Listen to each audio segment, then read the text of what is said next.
pagi ini, yaitu bab yang ke-10 di bawah subtopik rawatan komplementer. Apa kabar semua? Ini kawan kita si Awang, dah lama tak bertemu dengan kamu. Wang, tak betul ni Wang, pakai mas bukan macam ni, tutup betul-betul hidung tu Wang. Susah pun pasang. Okey, begini Wang. Okey, jaga SOP semasa berada di tempat. Sebelum kita melakukan pembelajaran kita, mari kita bersatu. Segala pujian dan kemuliaan kepada Elohim Tuhan semesta. Berkati setiap pelajar kami dan bekal budi, hikmat dan kebijaksanaan. Dalam nama Kristus kita berdoa, puji Tuhan. Amin. Okey kelas, hari ini kita teruskan pembelajaran kita di bawah topik 10.1, bahagian yang ketiga, yaitu perbuatan komplementer. Apakah itu rawatan komplementer? Okey, rawatan komplementer ialah satu kaedah rawatan.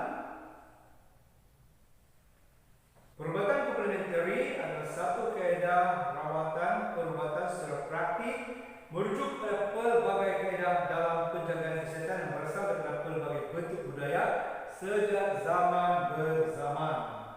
Kaedah ini merangkumi dua bahagian utama, yaitu produk semula jadi, senaman badan dan minda. Kaedah ini boleh digunakan bersama rawatan modern bagi merawat sesuatu penyakit seperti penyakit kanser. Okey, apa itu rawatan komplementer? Ada 3 ciri khas rawatan komplementer. Yang pertama, tidak melibatkan pembedahan dan jahitan ke atas badan manusia. Yang kedua, tidak menggunakan ubat-ubatan terapeutik, bahan dadak dan juga bahan sintetik kimia. Yang ketiga, mengambil kira pandangan perubatan moden dan juga perubatan tradisional.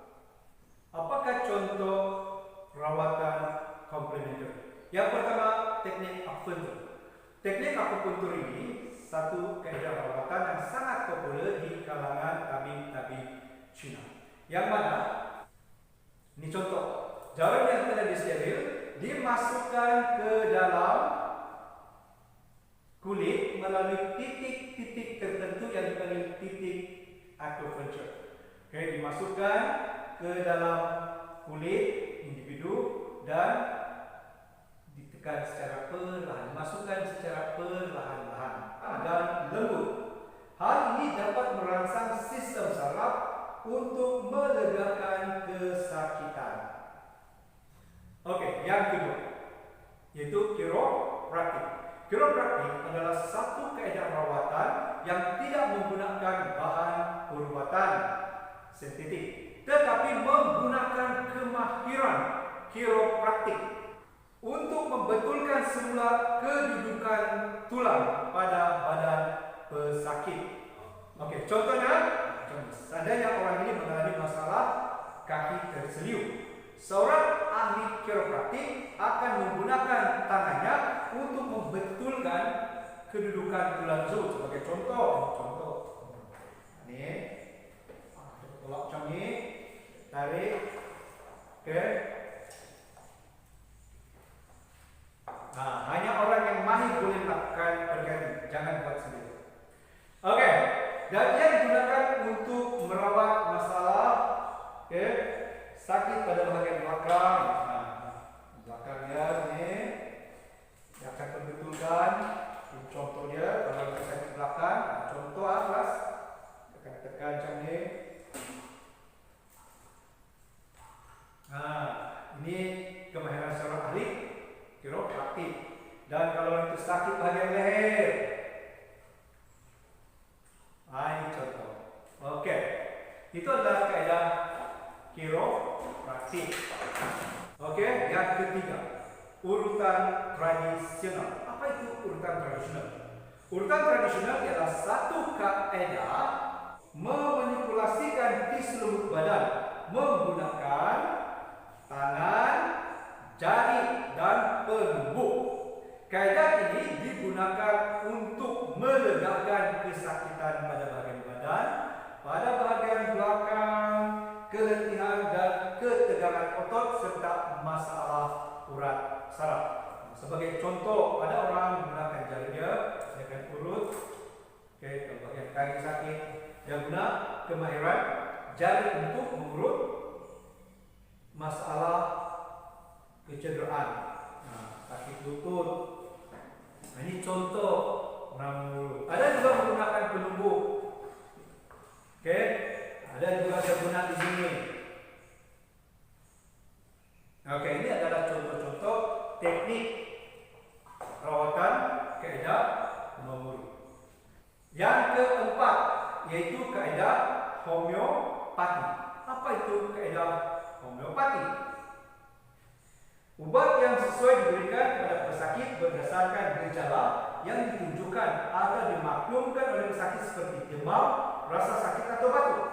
Ubat yang diberikan menguatkan keupayaan tubuh melawan penyakit yang menyerang, bukannya menyediakan bahan untuk membunuh kuman penyakit tersebut.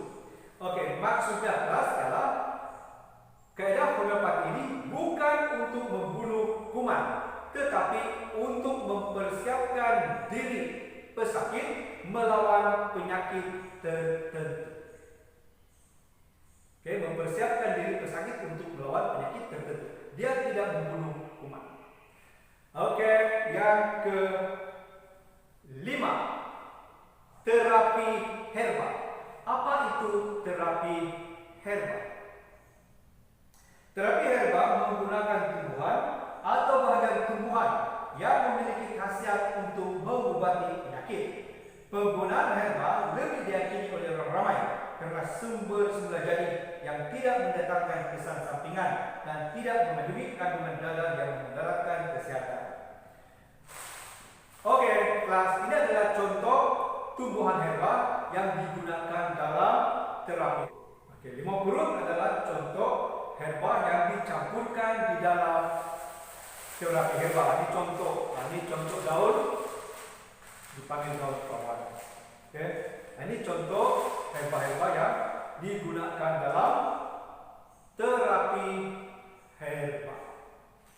Kesimpulannya ialah perubatan komplementer tidak hanya memfokuskan usaha merawat penyakit saja, tetapi juga memastikan pesakit sehat secara holistik, merangkumi fisikal, mental, dan emosi. Perubatan komplementer ialah rawatan tambahan yang dilakukan bersama dengan perubatan moden dalam merawat penyakit.